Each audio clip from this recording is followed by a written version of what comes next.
আকাশবাণী মুর্শিদাবাদ। এখন শুনবেন ৫৫তম international film festival of India মানে IFFI উপলক্ষে বিশেষ অনুষ্ঠান লাইটস ক্যামেরা রোল।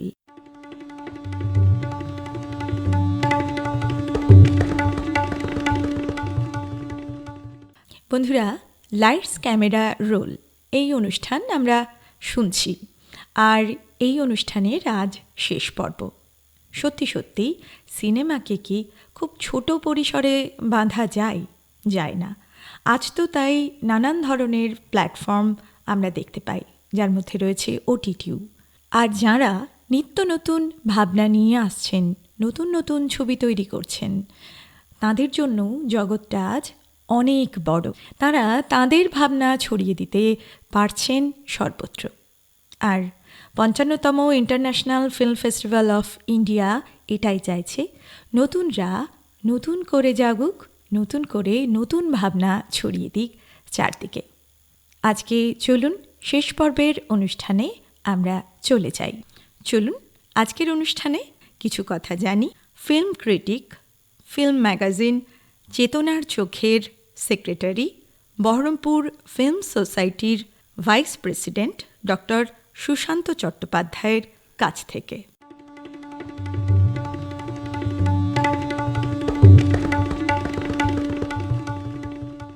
যে সিনেমা উইদাউট বর্ডার্স এবার ৫৫তম যে ফিল্ম ফেস্টিভ্যাল হচ্ছে তার একটি বিষয়। তো বিদেশি চলচ্চিত্র আর তার সঙ্গে আমাদের ভারতবর্ষের যে যোগাযোগ, সেটা নিয়ে যদি একটু বলেন। ঠিক আছে, আমি প্রথমেই চার্লস চ্যাপলিন সম্বন্ধে বলবো।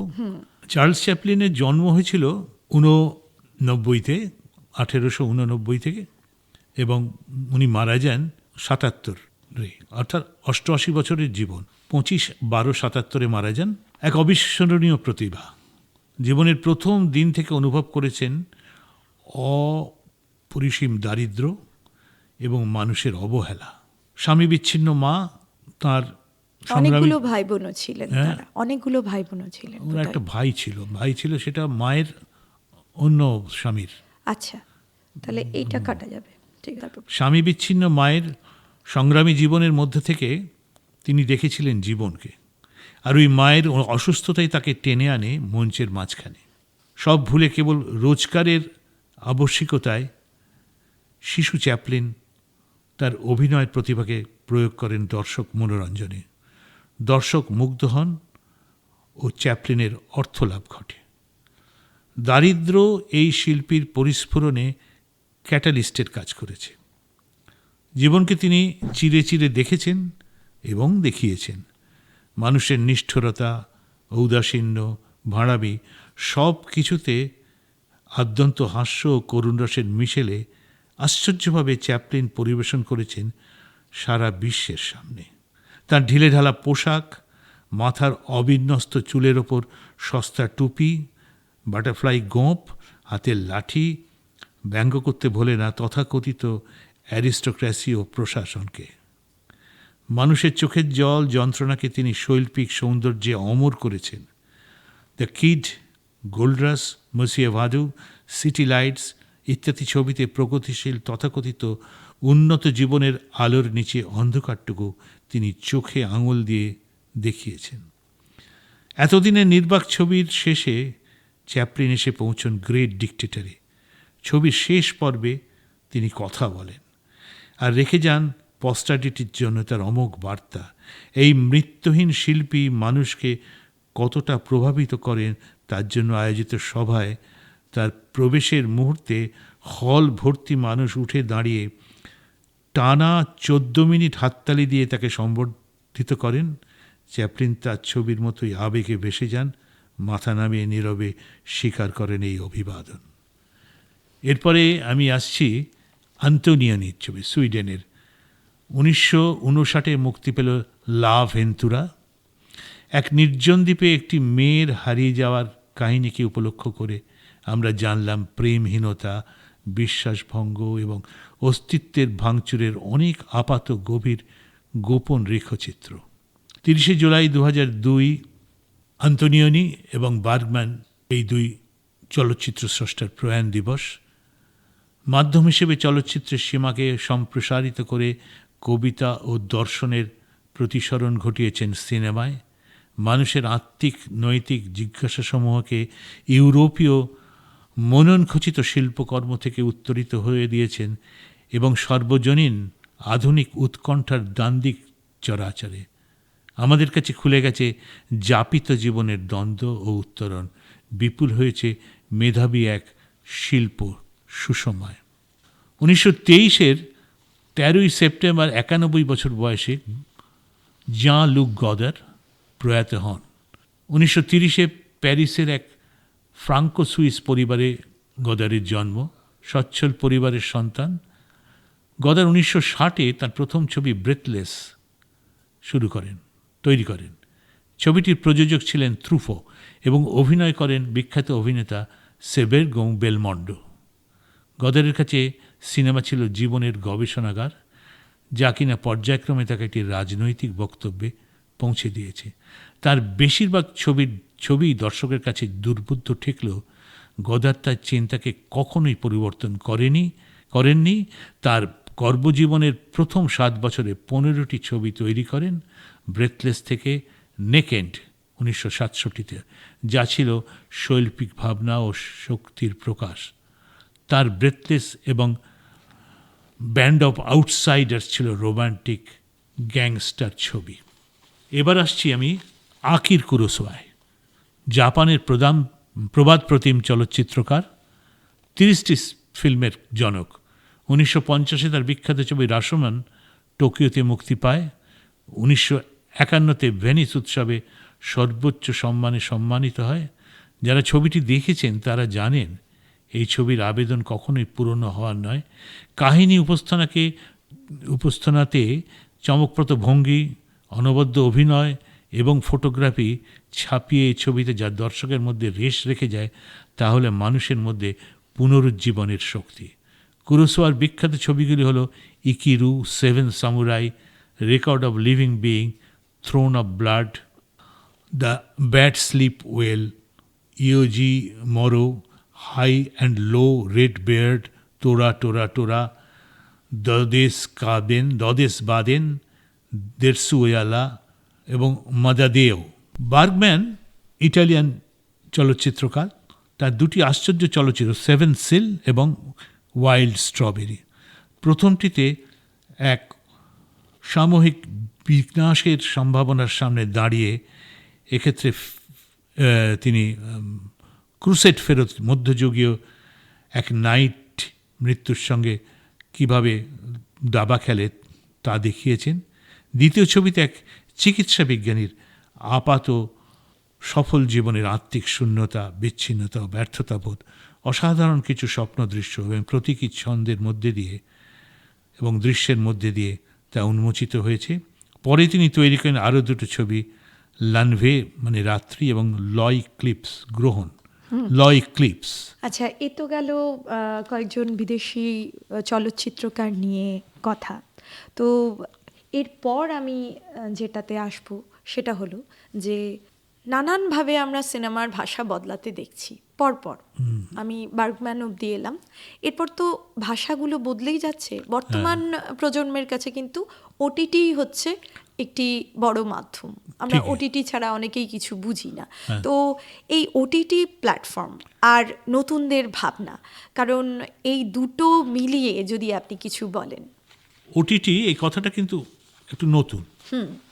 পুরো অর্থ হলে ওভার দ্য টপ।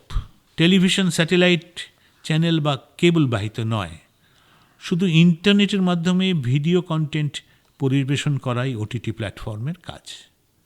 এই সংজ্ঞা অনুসারে আমাদের সকলের পরিচিত ইউটিউব একটি ওটিটি। ওটিটির কাজ হচ্ছে ভিডিও সরবরাহ করা, বা এটাকে ভিডিও অন ডিমান্ড বা ভিওডি এটাও বলা যেতে পারে।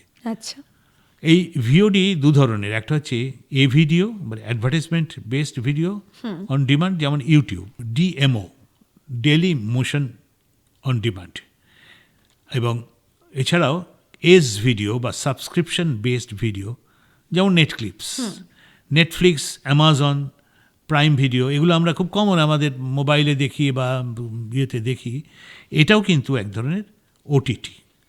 এই ওটিটি মাধ্যমটি এমন একটি মাধ্যম, সেটা হলো খোলা, অর্থাৎ এটার ক্ষেত্রে কিন্তু অনেক ক্ষেত্রে সেন্সরের কোনো বাধ্যবাধকতা থাকে না।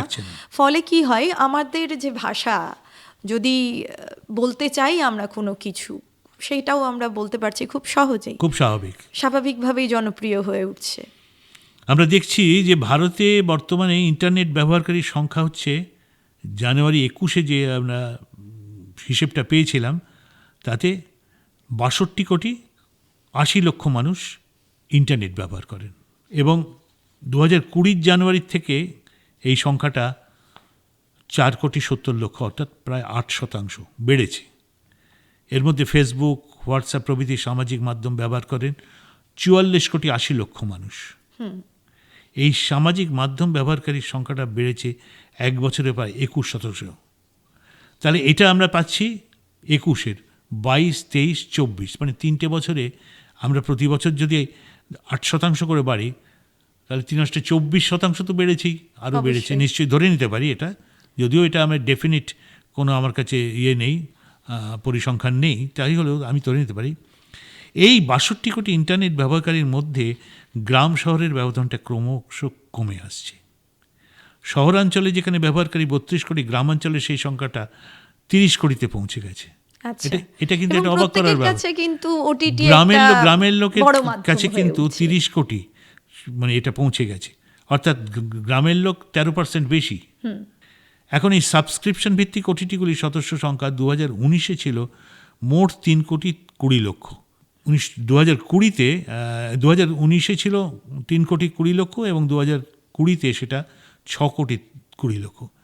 তা এই যে ব্যাপারটা, কার কত সাবস্ক্রাইবার আছে, ডিজনি হটস্টারের কত, অ্যামাজন প্রাইমের কত, নেটফ্লিক্সের কত, সেগুলো আমরা এখানে সেটা খুব একটা বড় কথা নয়। তবে গ্রাহক সংখ্যা কম হলেও আর্থিক অঙ্কে নেটফ্লিক্স অন্যদের থেকে অনেকটাই এগিয়ে। আর আর্থিক অঙ্ক যাই হোক না কেন, যে জনপ্রিয় মাধ্যম এগুলো, সেটা তো আমরা বুঝতেই পারি প্রতিদিন বদলাচ্ছে, আর আমরা জানি যে ভাষাও বদলাচ্ছে, অর্থাৎ আমরা সিনেমার ভাষা যেটা দেখতে অভ্যস্ত সেটা পাল্টে যাচ্ছে। আর এইভাবেই কিন্তু নতুনরা নতুনভাবে নিজেদের দেখাতে চাইছে। আর এই যে নতুনদের ভাবনা, এবার ওটিটির প্রসঙ্গটা আমরা যদি একটু বাদ দিই, নতুনদের যে ভাবনা, সেই বিষয়ে আপনি কি বলবেন? এটা যেমন একটা সংগ্রামের বিষয় তো অবশ্যই রয়েছে, একই সঙ্গে বহু ছেলেমেয়েই কিন্তু আজকের যুগে নতুনভাবে এই যে সিনেমা পরিচালনার দিকে ঝুঁকতে চাইছে। তো এটা কি আদৌ ঠিকঠাক কাজ হচ্ছে নাকি? না, এটা ঠিক কাজই হচ্ছে, আমি বলবো, একদম অস্বীকার করতে পারি না এটা ঠিক কাজ নয়, এটা নিশ্চয়ই ঠিক কাজ। ওটিটি মাধ্যমটাকে কিন্তু মাথায় রাখতে হবে, কেননা একটা পরিচালক বা একজন শিল্পী, তার তো এটা মাথায় থাকে যে আমি একটা নতুন ছবি তৈরি করব। সেই ছবি তৈরি করার জন্যে আমি যদি একটা সিঙ্গল স্ক্রিন ছবি করতে চাই বা মাল্টিপ্লেক্সে দেখাতে চাই ছবি, বা যেটা আমি স্টুডিও থেকে ছবি তুলতে যাই, সেখানে আমার যে পরিমাণ টাকা আমাকে ব্যয় করতে হচ্ছে, সেখানে প্রযোজক পাওয়া একটা সমস্যা, স্টুডিওর যে রেট, সে রেট আমি নাও প্রোভাইড করতে পারি, আমি সম্ভব নয় আমার পক্ষে সেই টাকাগুলো তাদের দেয়া।